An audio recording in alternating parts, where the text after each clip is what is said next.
안녕하세요. 위례바이오 요양병원 윤국행입니다. 네, 안녕하세요. 진행을 맡은 전현석입니다. 항암 치료로 대표되는 긴 치료 과정에서 여러 가지 부작용 증상을 경험하면서 고생하시는 분들이 되게 많으실 것 같은데요. 네. 원장님, 오늘 주제는 어떤 거를 준비해 주셨을까요? 네, 암 환자에게서는 식단 관리는 선택이 아니라 필수라고 생각합니다. 대장암의 경우에는 식사 습관과 관련되어 있는 질환입니다. 오늘 이 시간에 대장암 환자를 위한 하는 식단을 대해서 이야기를 해볼까 합니다. 대장암 치료 중에서 재발, 전이를 예방하기 위해서는 식단에 좀 더 신경을 써주시는 게 아주 중요하다고 생각합니다. 그럼 대장암이 식습관과 관련이 있다고 하셨는데 그럼 잘못된 식습관이 대장암 발병의 원인이 될 수 있다는 말씀이신가요? 네, 맞습니다. 물론 대장암의 원인을 딱 한 가지로 꼽는다면 식습관입니다. 물론 다른 또 원인도 있죠. 반대로 말하면 올바른 식습관을 통해서 암의 치료에서도 도움이 되리라고 생각합니다. 먼저 대장암 수술 후에는 수분을 충분히 섭취해야 합니다. 수분이 부족하면 탈수가 일어나고요. 대사 기능 저하가 생길 수 있습니다. 식단을 짤 때 한 가지 이상은 단백질 식품을 넣어 주시는 것이 좋습니다. 육류의 경우는 살코기 위주로 섭취하고 조리할 때에는 담백하게 조리하는 것이 도움이 될 수 있습니다. 수술을 하고 회복 기간에는 자극적인 음식을 피하는 것이 중요합니다. 마늘이나 고춧가루, 간장, 소금 등은 설사나 복통을 원인이 될 수 있습니다.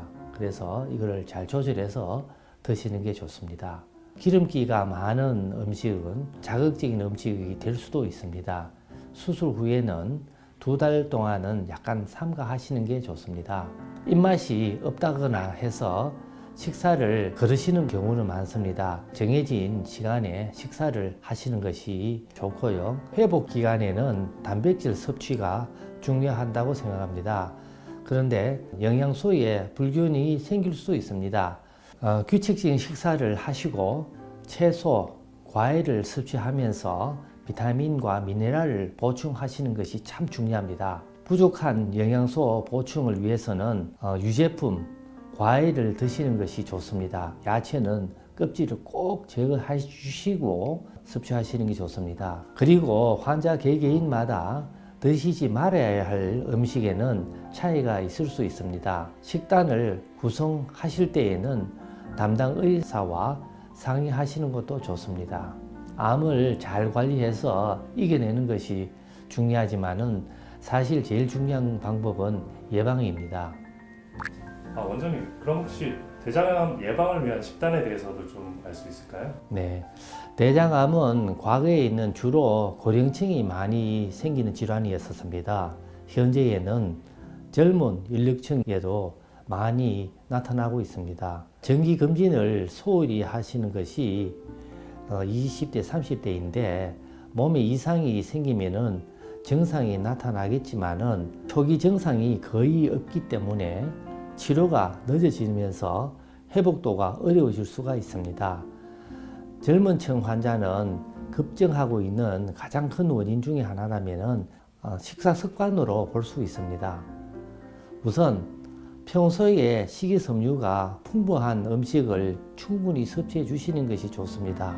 대장암의 경우에는 지나친 열량을 드시는 걸 삼가하시는 것이 좋습니다. 식이섬유를 충분히 섭취하게 되면 포만감을 쉽게 느껴 식사량을 줄이는데도 효과를 기대할 수 있습니다. 칼슘 섭취도 발병의 위험을 낮출 수 있는 방법입니다. 널리 알려져 있는 대로 칼슘은 뼈를 구성하고 골다공증을 예방하고 있는 큰 효과를 보고 있는 전해질이죠. 지방산이나 담즙산이 장 속에서 독성 물질을 만들어내는 것을 막아주는 역할을 하기도 합니다. 지나친 열량 섭취는 암뿐만 아니라 비만, 성인병 유발할 수 있습니다. 오늘 이 시간에는 대장암 환우분들이 식단을 어떻게 구성해야 될지 이야기를 들어보았습니다. 식사 습관과 같이 올바른 생활 습관을 지키는 것이 암의 치료뿐만 아니라 예방에도 도움이 될 수 있습니다. 감사합니다. 감사합니다.